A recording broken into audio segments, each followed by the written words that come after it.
Guys, just giving you a wee race review for race number 26 in this Guinness World Record Challenge. So added another race to the tally there yesterday over in Mersea Island over by Essex. Beautiful, absolutely beautiful place to go and to visit, and we had the weather yesterday, so it was absolutely stunning over there.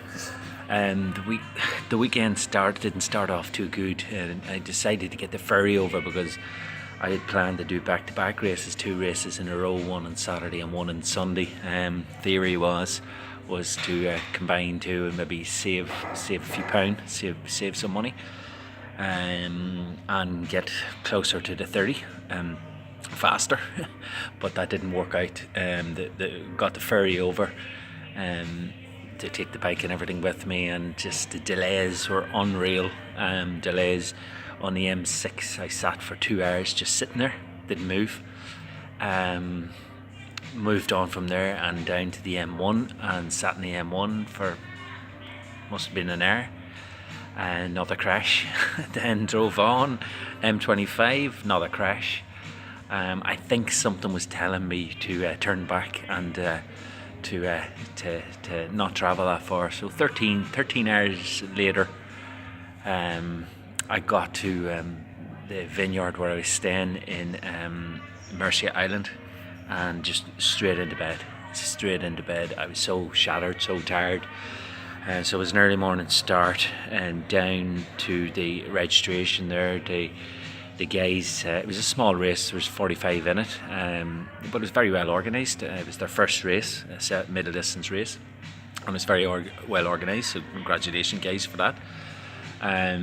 The swim was absolutely the best swim, the very best swim, fastest swim actually that I've done, and the best swim. It was a sea swim.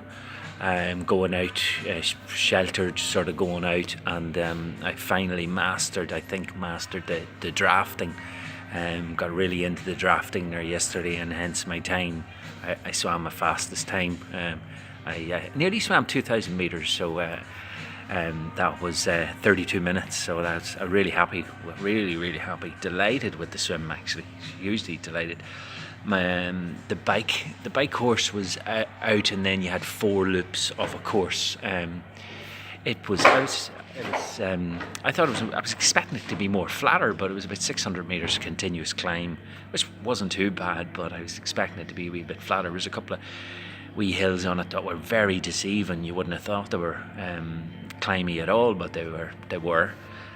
So bike course was round. It was open roads. The cars was allowed to go by and that. So that's grand. I'm not great on the TT bike when there's traffic around me. Get a wee bit scared in that, and cautious. But did the bike in 3 hours and 9 minutes, which was fine. Taking it easy anyway. And then on to the run, and the run was, first kilometre was along the beach on the sand. Tough. Pull the legs completely off you. Scenery was absolutely spectacular with that sunny weather. It was gorgeous. Then we were going out along trail tracks.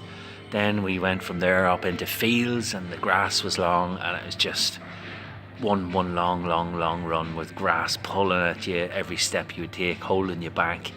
I took a wrong turn on the run and added 4k extra onto my run, which I just didn't need when I was planning on doing a race the next day, and I think that ultimately got me. So it did. The last 4 or 5k was running on the beach sand, and it's just, for me at this stage, it's just, I didn't need it. It was just tough in the sand, running. I didn't run actually. I just walked it because I didn't want to risk injury. So that was the run. It was a beautiful race. Scenery absolutely gorgeous. A little hidden gem over in Mersea Island. Definitely a good race. Bar the beach running, no. Definitely wouldn't consider that ever again. Not for me, that, so it's not. So I was planning on racing today in Cholmondeley Castle with Castle Series, but had to knock that in the head because logistically, when I got finished yesterday, I think it was the time I got out of there, it was about 5:30. The drive to the next location was about 4.5 hours, four and a half hours, yeah, and hadn't got anything to eat or anything, so would have arrived at 11 o'clock last night. Legs were sore, body was tired, and just had to knock it in the head, because if I had done the race today, then I wouldn't have been able to do the last 3 races, because so that's that race out of the road. 26 races in total. I've another 5 still booked, so don't have to do 5. 4 hits the target that I set, which was 30, but I have 5 booked, so let's see what happens. So looking forward to next weekend, which is another Ironman branded event in Edinburgh, so really looking forward to that. Weather meant to be nice, sea swim, and tough bike, and hilly run, I think, as well. So see you next week and give you an update from there. Ironman Edinburgh. Thanks.